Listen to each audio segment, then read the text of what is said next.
Welcome back, next episode in the How to Build a Coffee Table series.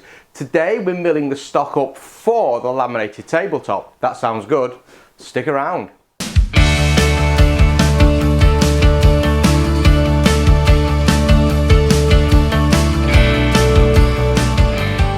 Hi, I'm Andy Guile and welcome to the Woodgrafter. If you're new here, our mission is to inspire, educate and support you in your journey to becoming a better woodworker.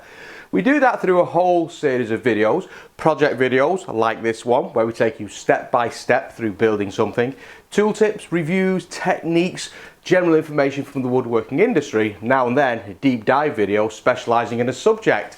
So if that sounds good and you're not a subscriber, subscribe now, leave me a thumbs up, leave a comment, get in touch. With that said, let's get cracking. So job one is to obviously identify the stock. You remember last time we took our cutting diagrams and we broke these down into panels that we could store easily inside the workshop. If you look at the cutting list, looking for the top and the top slats, we need 10 of those, and they come out of stock B1, B2 and actually B3, an error there on the diagrams. Looking at the cutting diagrams, here's B1, here's B2 and here's B3, and you remember that we cut these into usable chunks inside the workshop. So we're now looking for piece B11, B12, B21, B22 and B31, and that's going to give us the pieces that we're looking at. In each piece we're looking for a 72mm wide slat that's 1242mm long and 30mm thick. So I've identified the stock and here it is now laid out on the bench. Now what I want to do is to roughly rip out the material that I'm going to need, and I'm allowing the material to dictate what it is we want to do. Not sure if you can see on the camera here, but at this end here of this piece of material there are small cracks, small fissures here on the grain, and there's some more here in the middle, and there's a few here, some here, and then some more at this end grain. So the middle of this piece of wood is actually pretty unstable, and if that ends up in our tabletop, not only is that going to look bad, it's a potential weakness in the tabletop. However, either side of this I've got really nice, beautiful, straight grain that's going to come up a treat. So on this piece, B31, I know I need a piece of wood that's 72mm wide and 72mm wide and at 1.242mm thick. So I'm going to take this out of the sides of the board. So I'm going to rip this probably about there and probably somewhere around about there, ensuring it gives me a piece of material that's wider than 72mm, and you can see that's going to give me about 90 usable material when I take this edge off. And similarly on this piece I want to get rid of that side of the wood there to allow for those checks, and probably that side of the wood there to allow me for those checks, and once again that's going to give me a piece that's wide enough. So job one is not to jump straight into your milling process, it's to start to look at your material and just start to see the components inside, and that's exactly how you do it. I'm also looking for a nice pleasing grain pattern, and that's a straight grain, so that's okay, and that's nice enough for what we are looking for. Check it on the other side as well to make sure there's nothing obvious. Now the small knot here that will be in this piece of wood, that's okay, we can put that on the bottom and that will be okay, there's no structural problems with that, and everything else looks pretty good. Now when you're making your first rip cut, you want to try and make it parallel to the grain. Now if your piece of wood has grain that's running across in that sort of direction, and that's obviously super exaggerated, and you just make a straight rip cut down there, that pattern of grain is going to be on your final project, and that would look pretty stupid, unless of course that's a design consideration that you're going for, then it's probably okay. So your first rip cut wants to be parallel to the grain. So I'd take a straight edge, I'd make sure it's in a position where I'm away from those checks and those flaws in the wood, and I'm just going to line it up to the grain so the grain starts to run parallel, and that's going to be something like that on that piece of wood. Now by going through that technique I can see the components inside the stock. I've now got a visual thought in my head of what that piece is going to look like. And I know that the edge is going to be parallel to the grain, so when I mill it up, that's going to come out as a nice piece of wood. So now that you've got that in your mind and you know what you're going to do, the next job is to rip out this piece of wood. And there's probably 3 good techniques and 1 bad technique for ripping down rough stock. Now the first way of ripping the wood is on a bandsaw, and that's probably the most preferred way, but hey, we don't have a bandsaw, so we're not going to use that technique. The second technique is to use a track saw, and that's what we're going to use. And the third technique is to do it by hand. Now the one we've not mentioned there is by using a table saw. Now just think for 1 second. We've got a panel and we know the panel is bowed and cupped in a number of ways. And we know we're going to make a cut down the centre of that with a blade. Now as you make that cut down that centre panel, the wood is naturally going to flat out. It's going to fall away from the 2 blades. What will happen is the base of your cut will catch on the blade. And your blade will either jam and you'll be fighting the blade, which is very, very dangerous. Or more likely, the wood will kick back at you, and that's also very, very dangerous. So if your only option is to use a table saw, you need to find a way of flattening out your stock so it's sitting flat on your table saw bed. Any cup up or any bow down is going to give you that kickback problem or that freezing of your table saw. So I would not recommend doing it on the table saw. Now using the track saw as a technique that we're going to use, you'll still get the fact that the wood will pinch the blade a little bit, but we can work through that because the wood is clamped to the table and therefore is not going to move on us. And we're not in the direct line of the blade, so if it does push back, we can control it and it's not likely to come back and hurt us. So think that through very, very carefully. The bandsaw is a preferred way, we don't have one. Hand sawing is a good technique but takes a long time, and you do need a good quality rip saw. And the third one is to use your track saw. Use the table saw at your peril. Okay, let's get this cut. So that's our stock now ripped down to rough width. So it now goes through the planer jointer okay, it's not too wide. We've worked around all the flaws in the wood and cut out any problems and challenges that we had. And we've also cut out the majority of the cup as well. Very little waste, but we've ended up with exactly what we wanted to. So the next step is we're going to plane flat one of these faces. For that, we'll go to the planer jointer. Now we've obviously allowed for cup in this direction on the bow, but obviously there's going to be a bow in this direction as well.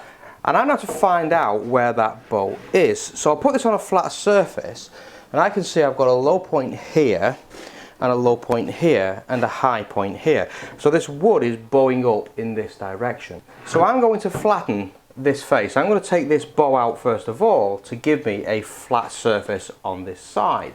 The next thing I want to look at is the grain direction of the wood. Now if anything, on this piece of board the grain is rising up in that direction. Hopefully you can see the white marks that I've made. So I want the cutters to be stroking the wood in this direction. So this is the end I will feed into the machine. I'm doing the surface where the bow is, feeding in against the grain direction. Let's do that.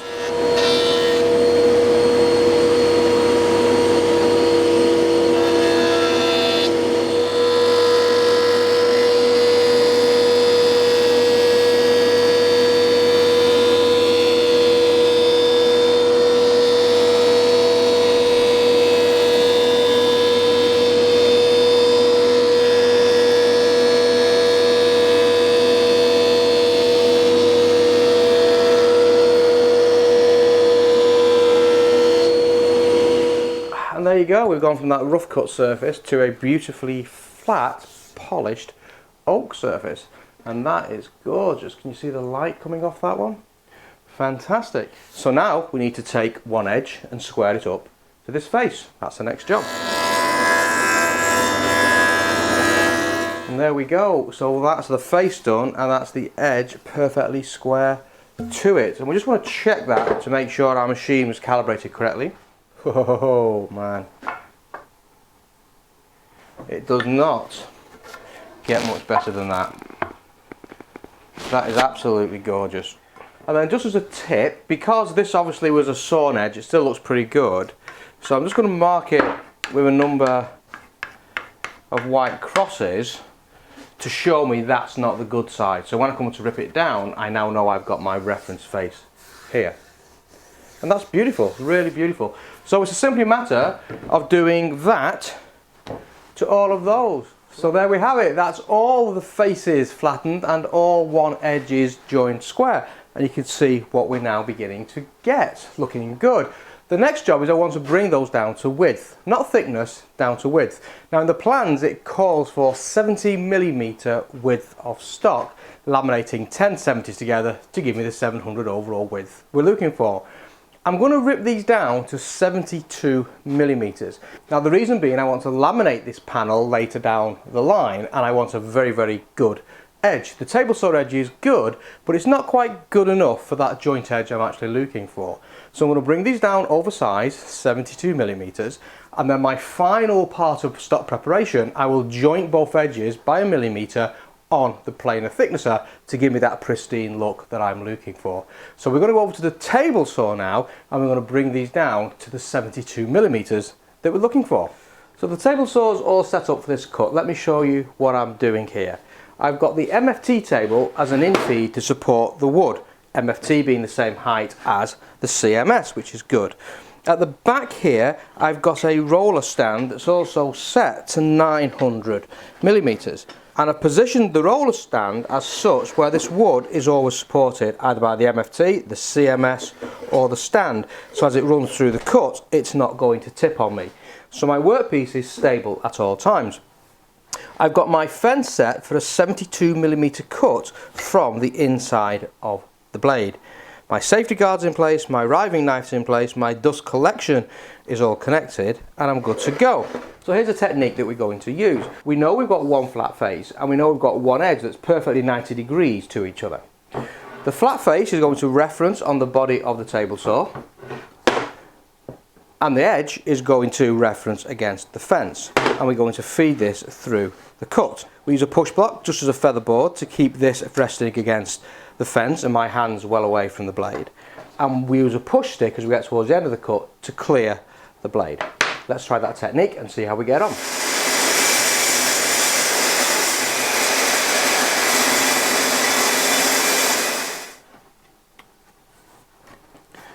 And we've now ended up with a piece of material that's flat at one end, perfect right angle, 72mm wide, and if our table saw setup's being good, is also 90 degrees, and it is. So I'll go ahead and sort out this stack of wood, ripping them all down to this position, then we'll come back together and we'll look at the next step. I'll see you in a minute. So it's beginning to take shape. I've now got 13 pieces, all at random thicknesses, all at 72mm width with one flat face and one square side.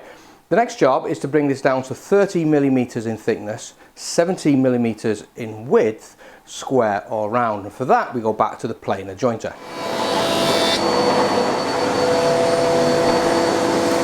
Okay, so that's everything now down to thickness.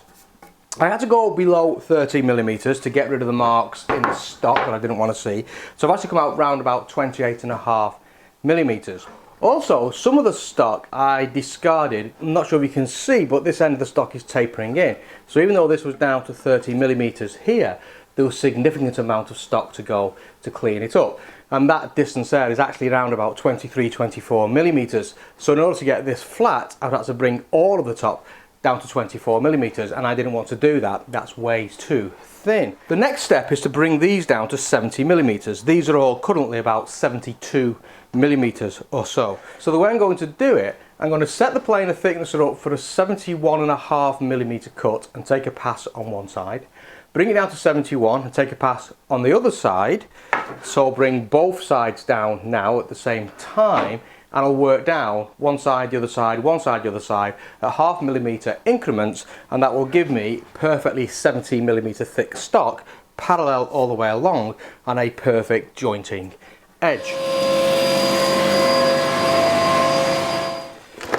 Now, one thing I will say about the milling process, it was very dusty, so I did actually use the respirator as I was going through that. It's probably taken about 4.5 hours to mill all this stock. That includes cutting it down, the initial preparation, the choosing of the stock and getting it to this stage, about 4.5 hours. And the planer joint is fantastic. brilliant machine, but it does cut up a lot of chippings, and I still need to upgrade the air extractor for that machine. But we've got here, so expect a good half day's work to get to this point and use dust masks. Okay, the final thing I want to do before we call this good is to check it.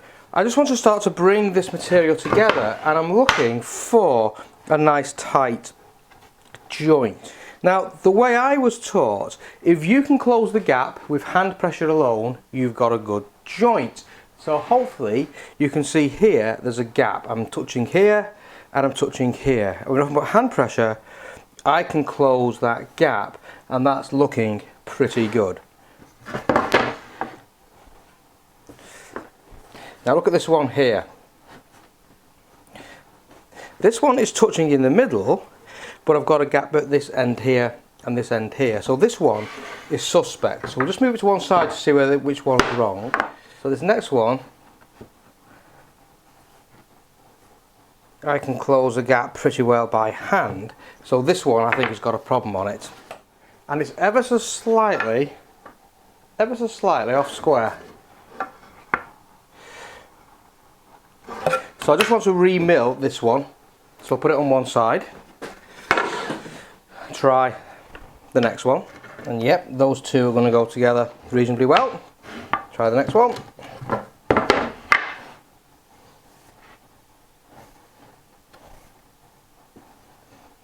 Yep, they're going to go together reasonably well.